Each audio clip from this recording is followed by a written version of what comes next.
Yeah, sort of response video to conference reports again, just continuing this conversation a little bit. And I figure I'll respond to some of these comments, which some of them I didn't like too much.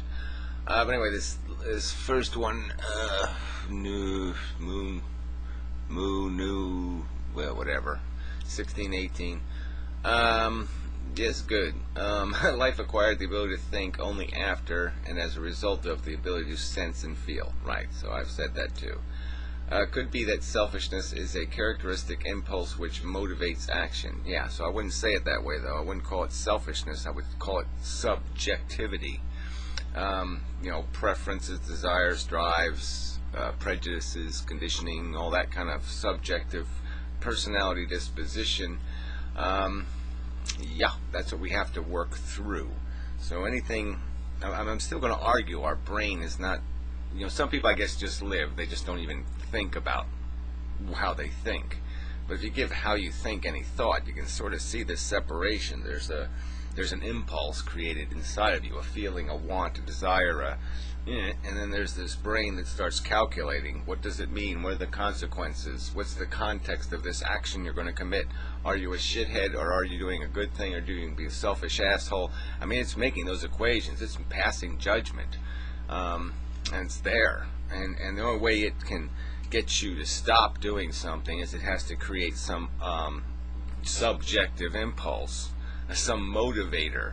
So the motivation is all subjective. The only way we can make anything happen is we have to have a subjective feeling push us, some sense of honor or self-respect or guilt. All these emotional words have to be used to get us to do something.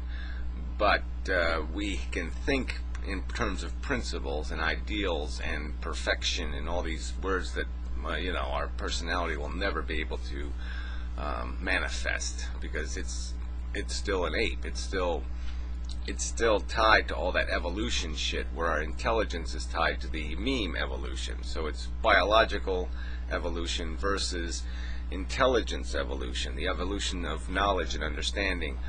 And those two are in conflict.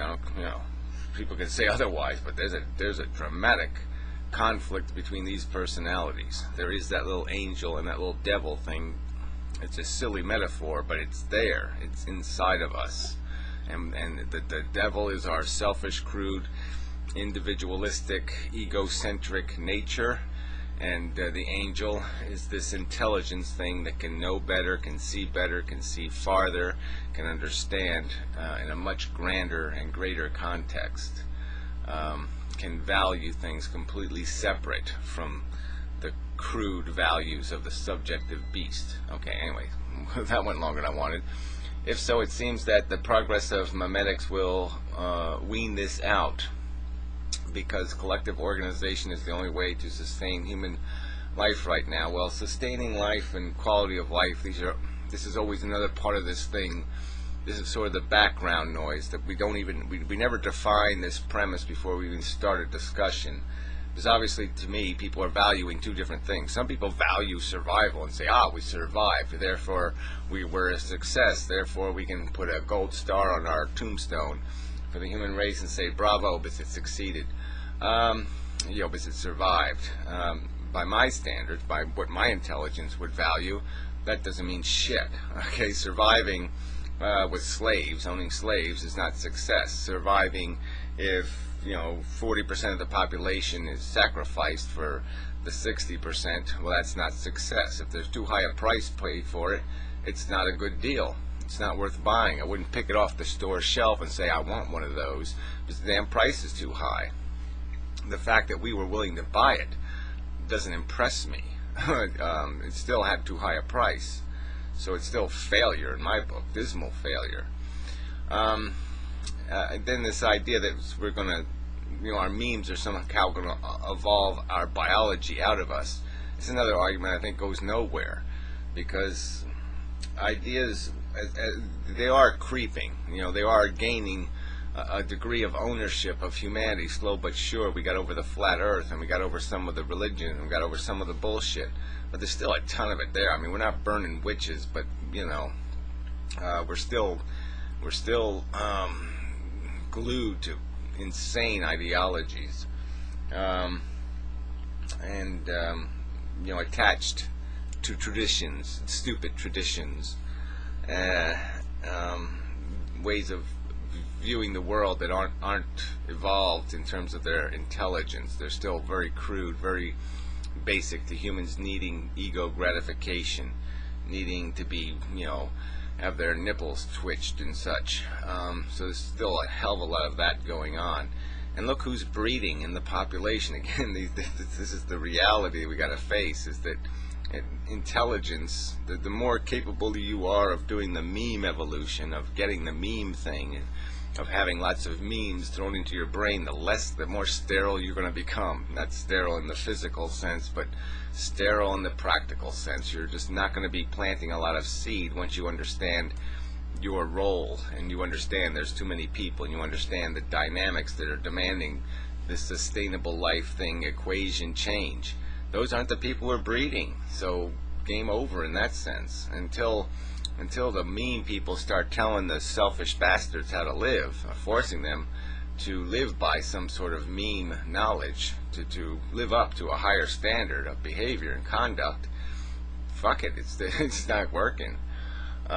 Intelligence can detect this truth. Yeah, well, exactly. Intelligence can, but it's not, obviously, in the population that's breeding. The population that's breeding has no concept of that intelligence. All they have a concept of is, I want kids, I want to see a little me running around, I need to project somehow myself into the future. They're just insane. You know the word for it. It's crazy ass nonsense they're caught up in. Somehow they can't define their own personal success unless they somehow impregnate a woman. Somehow that defines their, whatever you want to call it, their macho-ness, or whatever the right word is. I'm arguing that selfishness is no longer advantageous, though it may be too late to turn around. Yeah, maybe too late is good, and I would also say, again, no longer advantageous is a tricky word. I don't think selfishness was ever advantageous to anything but us surviving. It didn't have a damn thing to do with the quality of the life. So, I just can't. It's never been productive. It's always been destructive. It's a destructive force. Yeah, okay, it made it possible for us to out-selfish the other beasties and survive, but that survival doesn't mean anything if we're not capable of doing anything with the survival. And it seems quite obvious we're incapable of doing anything with it besides making more messes and creating more suffering. We're not improving the condition of consciousness on planet Earth. It's not happening. Okay, next guy. I agree, selfish is not emotional. We are all selfish. Altruism is selfishness with a chance of later reciprocation. Yeah, but there is an angle here. Conference report guy did ask me the direct question, do I think anything is unselfish? And, it gets convoluted, but I'm going to say yes, I do. I do think it's possible. But it's possible in a really strange circumstance. And like I said, because you still have to go through the subjective animal. And the subjective animal is feeding off of some desire to be good, some desire to perceive themselves in a pleasant way. I mean, I guess even a serial killer is getting off on some kind of ego thing, like I'm the best serial killer, or I'm the best this, and so there's some sort of ego gratification in committing this very negative act that they can justify because it fed their ego. And so if I there's just so many calculations, and they're all calculations. Let's say I kill a little 5-year-old kid drunk one day, and so my whole life I'm living kind of guilt-ridden. And then an opportunity presents itself where I can run into a burning building and I can save a 5-year-old kid. Now I have this chance at redemption. So now I'm going to have this. It's going to be a positive feeling motivating me. I mean, a negative one, guilt. that my brain is going to create. It's going to create this idea that I can compensate now, and that the idea that I can make up for something, I can clean that slate, is what's going to be motivating me. So it's going to be selfishness motivating me, but the concept, the idea was not selfish. It was just logical and reasonable, that this is how you can fix a brokenness. So the idea is altruistic. The thinking can be altruistic. It still has to work through this selfish organism. So I guess ideally I could say that your brain can become so disciplined, your subjective self can be so admiration, it can have so much admiration for your intelligence that it will do whatever it says without judgment, without having to feel anything anymore. It'll just say, well, whatever my thinking, smart brain tells me is the right thing to do, I will do. And I will not even consider how I feel about that. I won't allow an emotion to even arise in me. I will just mechanically do the thing.